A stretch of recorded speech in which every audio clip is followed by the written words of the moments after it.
রাজনীতিতে আওয়ামী লীগ কীভাবে আছে এবং কখন এবং কীভাবে ফেরত আসবে, এগুলো নিয়ে পর্দার আড়ালে প্রচুর খেলাধুলা হচ্ছে।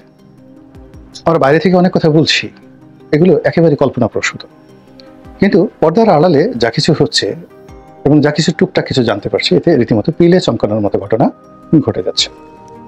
প্রথমত আওয়ামী লীগ নিয়ে আমরা যারা বাইরে আছি আমরা কি আলোচনা করছি। প্রথম দিকে আমরা শুনলাম যে আওয়ামী লীগ নতুন করে পুনর্গঠিত হচ্ছে, সেখানে নারায়ণগঞ্জে সেলিনা হায়াত আইভি তাকে দায়িত্ব দেওয়া হতে পারে, তারপর তিনি সাধারণ সম্পাদিকা হিসেবে থাকবেন আর মূল দায়িত্বে ভারপ্রাপ্ত সভাপতি রূপে দায়িত্ব পালন করবেন সাবেক রাষ্ট্রপতি আব্দুল হামিদ সাহেব। কিন্তু পরবর্তীতে দেখা গেল যে এই ব্যাপারে কোনো অগ্রসরমূলক কোনো কিছু নেই। এর কারণও আছে। এর কারণটা হলো যে আওয়ামী লীগের মতো একটা বৃহৎ দল অতীতে যারা এই ধরনের ক্রাইসিস ম্যানেজমেন্ট করেছেন, যেমন আমিনা রহমান, জোহরা তাজউদ্দিন, সাজেদা চৌধুরী, জিল্লুর রহমান, তারপরে আব্দুল মালিক উকিল, এরপর মিজানুর রহমান চৌধুরী, তো এই মানুষগুলোর যে রাজনৈতিক প্রজ্ঞা, ক্ষমতা, যোগ্যতা, গ্রহণযোগ্যতা, এর সব কিছু ছিল অনন্য, ভীষণ রকম অনন্য। দুই নম্বর হলো যে তখন যে পরিবেশ এবং পরিস্থিতি ছিল সেটি প্রথমত এখন যারা আছেন, সেটা আইভি বলেন কিংবা রাষ্ট্রপতি হামিদ সাহেব বলেন, এই দুজনকে যদি আপনি তুলনা করেন, তারা কখনোই বলবেন না, আইভি বলবেন না যে আমার এমন যোগ্যতা আছে যেটাকে আমি নিজেকে জোহরা তাজউদ্দিনের পর্যায়ে কল্পনা করতে পারি। কিংবা যদি রাষ্ট্রপতি আব্দুল হামিদ সাহেবকে জিজ্ঞাসা করেন যে আপনি কি মিজানুর রহমান চৌধুরী তার মতো নিজেকে মনে করেন, বা জিল্লুর রহমান সাহেবের মতো কি আপনি নিজেকে মনে করেন, তিনি অবশ্যই বলবেন যে না, অবশ্যই না। তাহলে অতীতে যারা আওয়ামী লীগের ক্রাইসিস ম্যানেজমেন্টে ছিলেন, তারা বর্তমান যারা আছেন, যাদের নাম আসছে, তাদের চেয়ে একেবারে অনেক অনেক শত শত গুণ তাদের মান, মর্যাদা, সম্মান, দক্ষতা, অভিজ্ঞতা, যোগ্যতা বেশি ছিল। এগুলো একটা সাইড, আপনি এটাকে একটা পিরামিড হিসেবে রাখেন। দ্বিতীয় যে অংশটি সেটি হলো সময়, অর্থাৎ আমিনুর রহমান যে সময়টিতে কাজ করেছেন, জোহরা তাজউদ্দিন যে সময়টিতে কাজ করেছেন, তখন সমাজের যে ভ্যালুজগুলো ছিল সেটা এখন নেই, কোনো ভ্যালুজ নেই আগের মতো। ওই সময়টিতে আওয়ামী লীগের প্রতিদ্বন্দ্বী যারা ছিলেন, এখন আওয়ামী লীগের প্রতিদ্বন্দ্বী তারা নন, তাদের সাথে অনেক অনেক লেস ক্যালিভার, এবং ওই সময় আওয়ামী লীগের যারা প্রতিপক্ষ তাদের সাথে অনেক অনেক নির্মম, নিষ্ঠুর এবং যাকে বলা হয় অস্থির চিত্ত প্রকৃতির, একেবারে ব্লাডি, মানে রক্ত মাংসে তাদের অনেক খারাপ জিনিস রয়ে গেছে আওয়ামী লীগের যারা প্রতিপক্ষ, যেটা অতীতকালে যারা ছিলেন তাদের মধ্যে জিনিসগুলো ছিল না। তিন নম্বরে যেটা আছে সেটি হলো যে সময় সহজ সরল ছিল, কিন্তু সে তুলনায় বর্তমানের যে সময়টি, এটি অতীতের যে কোনো সময়ের চাইতে আওয়ামী লীগের যে বিপত্তি তার সাথে শত শত গুণ জটিল, কুটিল এবং কঠিন। এটি হলো বাস্তবতা। এরপর হলো যে বাংলাদেশের অভ্যন্তরীণ রাজনীতিতে বিদেশিদের নাক গলানো, এটি এখন যদি হয় 100%, তাহলে 1954-এ, 1968-এ, 1976-এ, তারপর 2007 সনে এটি 5% ছিল না।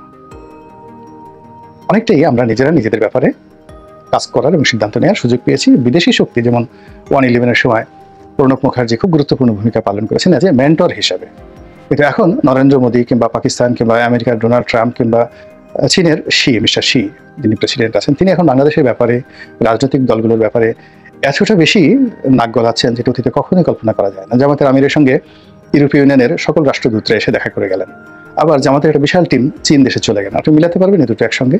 বা এরকম কোনো ঘটনা ঠিক অতীতের যে যখন পাওয়ার এরকম ট্রানজিশনাল পিরিয়ড ছিল তখন এরকম ঘটনা ঘটে। তো কাজেই আওয়ামী লীগের এই সময়টিতে যে ফিরে আসা, পুনঃপ্রতিষ্ঠিত হওয়া কিংবা অ্যাবান্ডেন্ট হওয়া, এই সব কিছুর মধ্যেই অনেক সর্বনাশের গন্ধ আছে। ভালো যদি হয় সেটাও ভালো, আর যদি খারাপ হয় এটা এত খারাপ যেটা অতীতে কখনোই ঘটেনি। তো যেটা বলছিলাম যে আওয়ামী লীগের পুনর্গঠন নিয়ে, রাজনীতি নিয়ে এখন সবাই মোটামুটি রাজনৈতিক অঙ্গনে ঐক্যমত যে আওয়ামী লীগকে নিষিদ্ধ করা যাবে না, এই দলটিকে রাজনীতি করার সুযোগ দিতে হবে। শর্ত হলো শেখ পরিবার আসতে পারবে না, যাদের বিরুদ্ধে অন্যায় দুর্নীতি রয়েছে তারা আসতে পারবে না, যাদের বিরুদ্ধে হত্যা, অপহরণ থেকে শুরু করে এই যে বিগত আন্দোলন, এই আন্দোলনে যারা একেবারে খুব কঠোর ভূমিকা পালন করেছেন, নিজেরা অস্ত্র হাতে রাস্তায় নেমে যারা গুলাগুলি করেছেন, অনেক হতাহত হয়েছেন, এদের কারণে এ সকল মানুষকে বিচারের আওতায় আনা হবে, এদেরকে কোনো ওসিলাতেই রাজনীতি করতে দেওয়া হবে না, এবং দ্যাট উইল হ্যাপেন। এই জিনিসগুলো আপনারা লিখে রাখতে পারেন যে এটা হবে না। আপনি নারায়ণগঞ্জের মাটিতে আপনি শামীম ওসমানকে আর দেখতে পাবেন না, অসম্ভব বিষয়। এরকম অনেক কিছু আছে। তারপর শেষে এই বিভিন্ন সময় যারা খুব বিতর্কিত হয়ে গিয়েছিলেন রাজনীতিতে, আপনি তাদেরকে আর সেই রাজনীতির অঙ্গনে দেখতে পাবেন না। আওয়ামী লীগ থাকবে, আওয়ামী লীগের মধ্যে যারা ভালো ফ্রেশ তারা আসবেন, নেতৃত্বে আসবেন। কিন্তু এখানে যে পর্দার আড়ালে যে জিনিসগুলো হচ্ছে, যেটা একেবারে 111-এর অনুকরণে, অর্থাৎ 111-এ যেমন একটা নতুন বিএনপি করার, এটা নতুন আওয়ামী লীগ করার একটা প্ল্যান হচ্ছিল, ঠিক এখনো কিন্তু পর্দার আড়ালে সেই ঘটনাই হচ্ছে।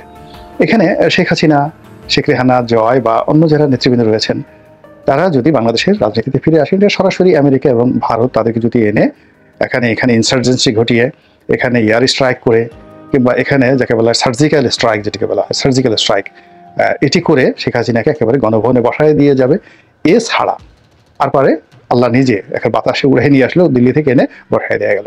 কিন্তু জনগণের যে ম্যাথমেটিক্যাল টার্মস বা রাজনীতির যে স্বাভাবিক নিয়ম, সেই অনুযায়ী ওনাদের ফিরে আসা আমার দৃষ্টিতে খুব সহজ বলে মনে হচ্ছে। আপনি দেখুন, এখন বাংলাদেশের টেকনাফ থেকে তেঁতুলিয়া সবকিছু নিয়ন্ত্রণ করছে বিএনপি, অফিস আদালত থেকে সবকিছু। কিন্তু তারপর তারেক রহমান সাহেব কেন আসছেন না বা আসতে পারছেন না? Something happening behind. পর্দার আড়ালে এমন কিছু ঘটছে যেগুলো আমরা কেউ বলতে পারছি না। আর ওই থ্রেডটা, পর্দার আড়ালে যে যা কিছু ঘটছে, ওই থ্রেডটা বিএনপির অল্প কিছু শীর্ষ নেতৃবৃন্দ তারা বুঝতে পারেন। আর তারা এই কারণেই একদম পারফেক্ট না হয়ে বেগম জিয়াকেও বিদেশে পাঠাচ্ছেন না, আর তারেক রহমান সাহেবকেও দেশে আনা হচ্ছে না বা তিনি আসছেন না। তো এই যে পর্দার আড়ালের যে কাণ্ড কারখানা, এর সঙ্গে দেশ বিদেশে অনেক কিছু জড়িত, এবং তারই ধারাবাহিকতায় আওয়ামী লীগের যে পুনর্গঠন, তারও কিন্তু একটা প্রক্রিয়া চলছে। এবং আপনারা জানেন যে 111-এর সময় জনাব সাবির হোসেন চৌধুরীর নাম এসেছিল সংস্কারবাদীদের মধ্যে, তারপরে তোফায়েল সাহেবের নাম এসেছিল, আমির হোসেন আমু, সুরঞ্জিত সেনগুপ্ত, তাদের নাম এসেছিল। তো এখন সুরঞ্জিত সেনগুপ্ত মারা গেছেন, আমির হোসেন আমু আছেন, তোফায়েল সাহেব অসুস্থ কিন্তু মাথা ঠিক আছে, একদম 100% মাথা ঠিক আছে। এবং আপনি দেখেন তোফায়েল সাহেবকে নিয়ে কিন্তু একটা টু শব্দ হচ্ছে না। এবং সাবির হোসেন চৌধুরী তিনি গ্রেপ্তার হয়েছিলেন, এবং তাকে যে নাটকীয়ভাবে এবং যত দ্রুততার সঙ্গে ছেড়ে দেওয়া হলো, এটি কল্পনাই করা যায় না। একইভাবে আনোয়ার হোসেন মঞ্জুকে ধরে আনা হলো, আবার তাকে থানা থেকে তাকে জামিন দিয়ে দেওয়া হলো। এগুলো আসিফ নজরুল করেননি, আসিফ নজরুলের হাতে নেই, এমনকি ডক্টর ইউনূস এগুলো কাজগুলো করেননি। এই কাজগুলো পর্দার আড়াল থেকে করা হয়েছে চমৎকারভাবে। আপনার কি মনে হয় যে আওয়ামী লীগের যে বড় বড় লোকগুলো পালিয়ে গেছে, এদের বলা হয় যে কয়েক হাজার কোটি টাকা এগুলোর মধ্যে ট্রানজাকশন হয়েছে, তাদের এই পালিয়ে যাওয়া কেন? এটি আসিফ নজরুল করেছে? এটিকে ডক্টর ইউনূস সাহেব করেছেন? এটিকে স্বরাষ্ট্র উপদেষ্টা করেছেন? ব্রিগেডিয়ার সাখাওয়াত সাহেব করেছেন? কে করেছেন? এই 600 লোক, আপনি কেন আরাফাতকে ধরতে পারলেন না? কেন আপনি স্বরাষ্ট্রমন্ত্রী আসাদুজ্জামান খান কামালকে ধরতে পারলেন না? এই জিনিসগুলোর মধ্যে পিড়ে চমকানো অনেকগুলো ঘটনা আছে, যেগুলো মানে ধরাও যাবে না, বলাও যাবে না, ছোঁয়াও যাবে না। তো একইভাবে আওয়ামী লীগকে নিয়েও কিন্তু এখন অনেক কিছু হচ্ছে। যে কথাগুলো আমরা শুনছি আকাশে বাতাসে, সেটা হলো এখানে জনাব সাবির হোসেন চৌধুরী, তাকে এনে সামনে এনে একটা মেরুকরণ করার চেষ্টা করছে, এবং তিনি পশ্চিমাদের খুবই প্রিয়, রাশিয়ার আরও প্রিয়, পুতিনের সাথে তার ব্যক্তিগত সম্পর্ক খুবই ভালো, নরেন্দ্র মোদীর সঙ্গে তার সম্পর্ক খুব ভালো। এবং এখনো পর্যন্ত তিনি তলে তলে কি করেছেন এটা মির্জা আব্বাস ভালো বলতে পারবেন, যেটা তার প্রতিদ্বন্দ্বী। কিন্তু আমরা তাকে একজন আপাদমস্তক শিক্ষিত, মার্জিত এবং ভদ্রলোক হিসেবে জানি। তো তার পিছনে যদি সেনাবাহিনী থাকে, তার পিছনে যদি অ্যাডমিনিস্ট্রেশন থাকে, ডক্টর মোহাম্মদ ইউনূসের গ্রিন সিগন্যাল থাকে, দেশ বিদেশি গ্রিন সিগন্যাল থাকে, এবং উনি যদি দল গোছানোর চেষ্টা করেন, বোঝার চেষ্টা করেন এখানে কি ধরনের একটা মেরুকরণ করতে পারে। কেউ কেউ আবার সোহেল তাজকে এবং সমালোচনা করছেন বা তাকে সন্দেহ করছেন যে তিনি অস্বাভাবিকভাবে শেখ হাসিনাকে গালাগাল করছেন। তো খুব বেশি দরদ দেখানো এবং খুব বেশি বিরোধিতা করে, এটা কিন্তু খুব সন্দেহজনক। সবাই বলার চেষ্টা করছেন যে শেখ হাসিনাকে গালাগালি করে, শেখ পরিবারকে গালাগালি করে তিনি একটা সিম্প্যাথি নিতে চাচ্ছেন, এবং এন্টি আওয়ামী লীগ যে সেন্টিমেন্ট আছে তাদের কাছে জনপ্রিয় হওয়ার চেষ্টা করছেন। এবং আওয়ামী লীগের লোকজনের একটা সুবিধা হলো, তারা তাজউদ্দিনের নাম শুনুক, শেখ হাসিনার নাম শুনুক, বঙ্গবন্ধুর নাম শুনুক, এগুলোকে বাদ দিয়ে জয় বাংলা শুনলে বা জয় বঙ্গবন্ধু শুনলে এদের মাথা ঠিক থাকে না।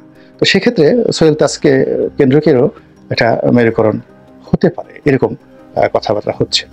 আর এর বাইরে যেটি হচ্ছে যে ভারত এখানে যদি খেলে, মানে এককভাবে যদি ভারত খেলে, তাহলে সেক্ষেত্রে লতিফ সিদ্দিকী, কাদের সিদ্দিকী ভ্রাতৃদ্বয় ভারতের 1 নম্বর পছন্দ।